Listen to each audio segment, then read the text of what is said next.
Imagine paying 50 years of your entire salary just to buy a small apartment in Seoul. This isn't a made-up story. It's the harsh reality facing young South Koreans today. In 2023, the average apartment in Seoul costs over $1 million, while the average yearly salary for young workers is just $24,000. Meet Jin-ho, a 28-year-old Korean who represents millions of young people in the country. Every morning, he wakes up in his tiny room, just 5 square meters, 50 square feet, that costs him 1/3 of his monthly salary. Despite having a college degree and speaking 3 languages, he's stuck in a temporary job with no security. I work 12 hours a day, but I can barely save any money, he says. Owning a home feels like an impossible dream. This crushing reality has led young Koreans to call their country Hell Joseon, comparing today's Korea to the strict social hierarchy of the ancient Joseon dynasty. It's a bitter joke that means no matter how hard you work, success feels impossible if you weren't born into wealth. Recent surveys show that 7 out of 10 young Koreans want to leave the country for better opportunities elsewhere. In South Korea, they call this generation the Sampo Generation. Young people who have given up on 3 essential life goals: dating, marriage, and having children. But why has it become so hard to live in one of Asia's richest countries? Let's break down the brutal reality facing Korean youth today. Let's talk about the biggest problem young Koreans face: finding a place to live. The numbers are shocking. In the last 10 years, house prices in Seoul have gone up by more than 90%. But young people's salaries haven't grown much at all. Here's what this means in real life. An average apartment in Seoul now costs about $1 million. To buy this apartment, a young Korean worker needs to save every penny they earn for 20 years, without spending anything on food, transport, or basic needs. Even renting is super expensive. A small apartment in Seoul costs about $1,000 to rent each month, while a fresh graduate typically earns only $2,000 monthly.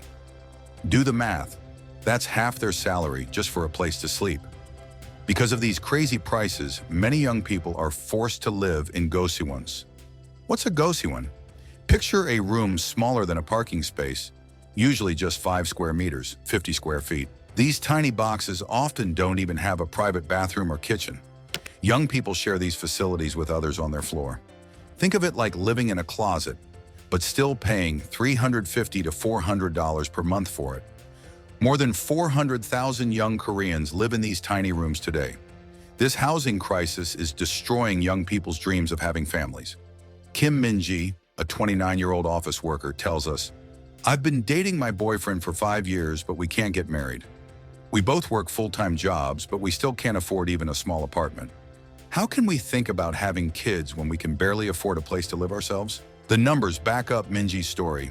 In 2022, only 21% of young Koreans in their 20s and 30s own their homes. That's less than half the number from 10 years ago. And here's another sad fact. South Korea now has the world's lowest birth rate, just 0.78 babies per woman in 2023. Many young couples say the main reason they're not having children is that they can't afford a proper home.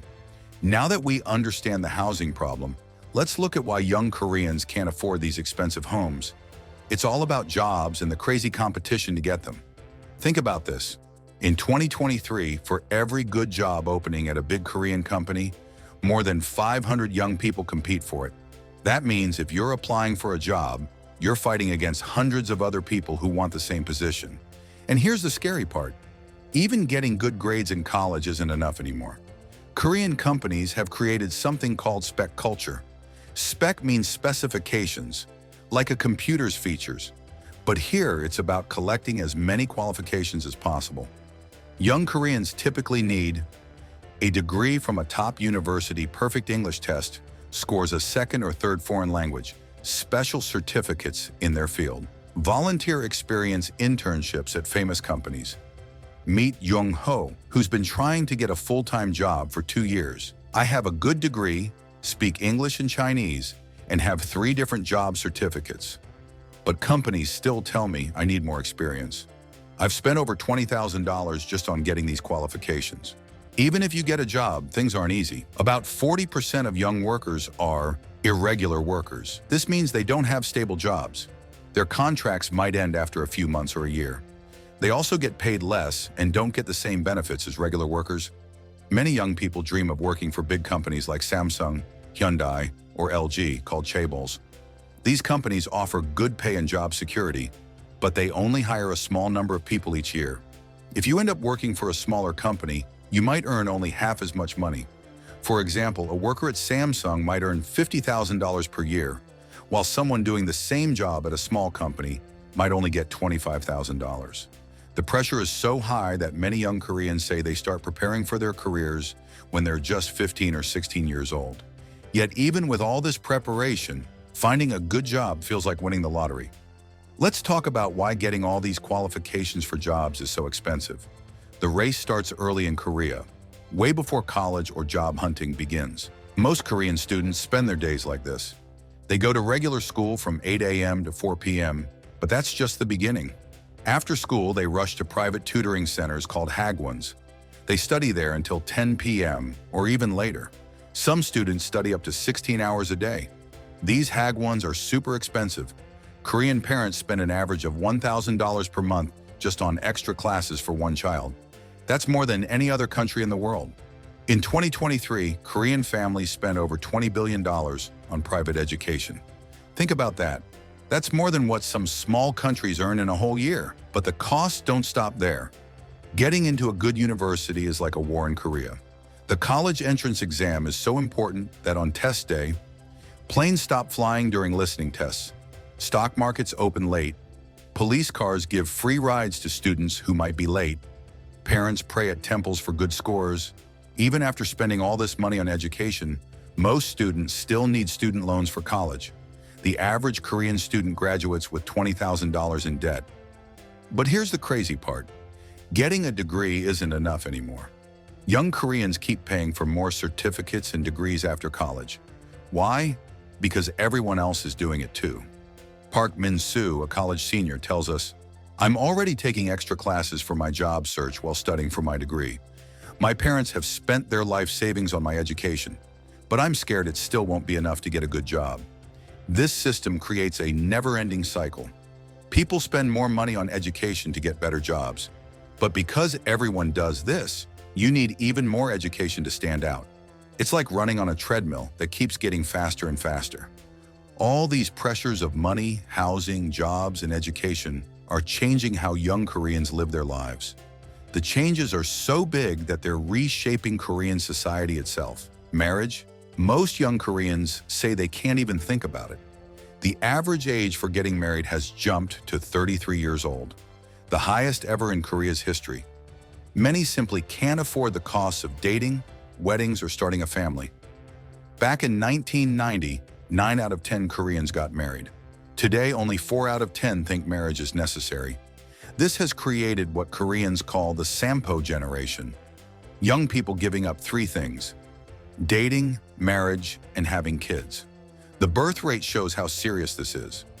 In 2023, Korea broke the record for the world's lowest birth rate, less than 1 baby per woman. Many cities now have more pet shops than baby stores. The stress is taking a heavy toll on mental health.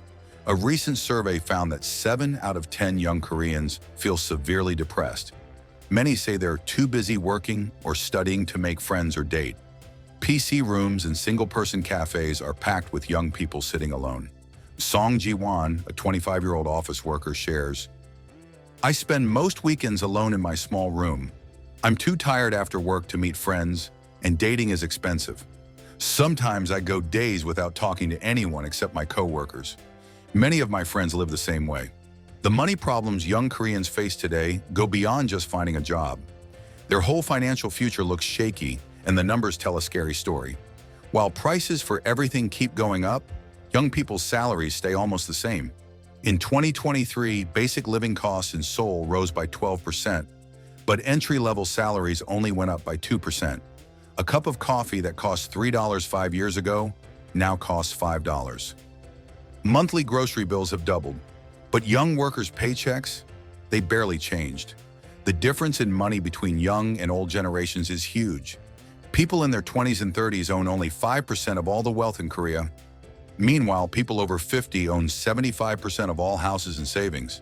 This gap keeps getting bigger every year. Young Koreans today earn 40% less than their parents did at the same age, when you consider how much things cost now. COVID-19 made everything worse. When the pandemic hit, young workers were the first to lose their jobs. More than 400,000 young Koreans lost their positions in 2020 alone. Even though COVID is mostly over, many of these jobs never came back. Instead, companies replaced them with temporary workers or part-time positions that pay less. Jin-ho, a 27-year-old delivery worker, explains, "My parents bought their house when they were my age with just 5 years of savings. They didn't even have college degrees. Today I have a university degree and 2 jobs, but I can barely afford to rent a tiny room." It feels like our generation is playing a game that's impossible to win. Some young people call this inherited poverty, being born into a generation that can't build wealth no matter how hard they work. The rich get richer through their parents' help, while others fall further behind. Despite these tough challenges, young Koreans aren't giving up. They're finding new ways to cope, and some government help is slowly appearing. The Korean government started several programs to help young people. They now give $500 monthly for 6 months to job seekers under 30. They also created a special bank loan system where young people can borrow money for houses at lower interest rates. But many say these programs aren't enough. Only 1 in 5 young people actually gets this help. Young Koreans are getting creative with solutions. Many now choose share houses where 4 to 5 people live together to split the high rent costs. This was rare in Korea before, but now there are over 1,000 share houses in Seoul alone. Some young people are also moving to smaller cities where living costs are 40% lower than Seoul. Career choices are changing too. Instead of chasing traditional company jobs, more young people start small online businesses. Some become YouTubers, online sellers, or freelancers. In 2023, over 300,000 young Koreans registered as self-employed, double the number from 5 years ago. Other young Koreans look overseas. Countries like Singapore and Vietnam are becoming popular choices for work. Kim Soo-jin, who moved to Vietnam, says, "I earn less money here, but I can save more. Life is less stressful, and I actually see a future for myself." These problems aren't unique to Korea. Young people in Japan, Hong Kong, and Taiwan face similar challenges. But Korea's case stands out because the changes happened so quickly. In just 1 generation, life became dramatically harder for young people. The life of young Koreans today paints a challenging picture. From million-dollar apartments to endless job competition, from crushing education costs to lonely lifestyles, it's a daily struggle that's changing an entire generation. But the story isn't over. Young Koreans are speaking up more than ever about these problems. They're finding creative solutions and demanding bigger changes from their government and society. Some positive changes are happening, even if they're small and slow. The real question isn't just about living in South Korea. It's about what happens when a society makes life too hard for its young people. Will Korea find a way to give its youth hope again? The answer might reshape not just Korea's future, but serve as a lesson for countries facing similar challenges. Remember Jin-ho from the beginning of our story? Like millions of young Koreans, he's still working hard and hoping for change. Their struggle isn't just about survival, it's about fighting for a future where dreams don't feel impossible. If you found this video helpful in understanding what's happening in Korea, share it with others. Understanding these challenges is the first step to solving them.